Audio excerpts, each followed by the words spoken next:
আল্লাহুম্মা রব্বান নাসি মুযহিবাল বাসি। আসসালামু আলাইকুম ওয়া রাহমাতুল্লাহি ওয়া বারাকাতুহু। আমাদের মনের ভিতরে অনেক প্রশ্ন আসে যে আল্লাহর রাসূল সাল্লাল্লাহু আলাইহি ওয়াসাল্লাম রোগের জন্য কি দোয়া পাঠ করতেন এবং মানুষকে কি দোয়া পাঠ করে ঝাড় ফুঁক দিতেন।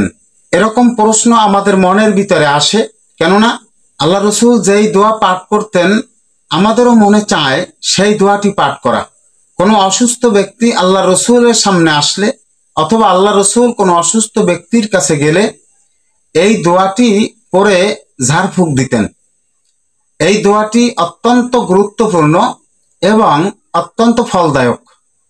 আমরা চেষ্টা করব এই দোয়াটি মুখস্থ করার এবং এই দোয়াটি সকাল সন্ধ্যা অথবা সবসময় এই দোয়াটি পাঠ করার।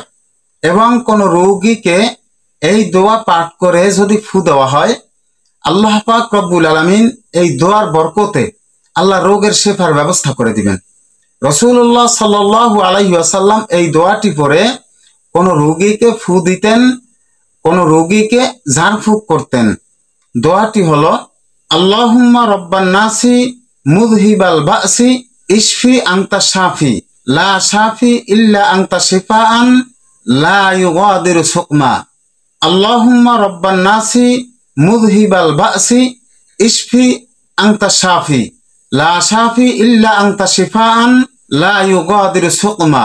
এই দোয়াটি পড়ে রাসূলুল্লাহ সাল্লাল্লাহু আলাইহি সাল্লাম ঝাড়ফুঁক করতেন।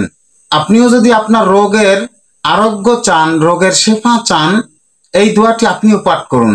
এবং আপনার কাছেও যদি কোনো রোগী আসে, আপনিও যদি কোনো রোগীর কাছে যান, তো অবশ্যই এই দোয়াটি পাঠ করে আপনিও ফু দিতে পারেন, ঝাড়ফুঁক করতে পারেন। আল্লাহ পাক রব্বুল আলামিন এই দোয়ার উসিলায় আল্লাহ রোগের শেফার ব্যবস্থা করে দিবেন। আল্লাহ পাক রব্বুল আলামিন আমাদের সকলকে এই দোয়াটি মুখস্থ করার তৌফিক দান করেন। আসসালামু আলাইকুম ওয়া রাহমাতুল্লাহ।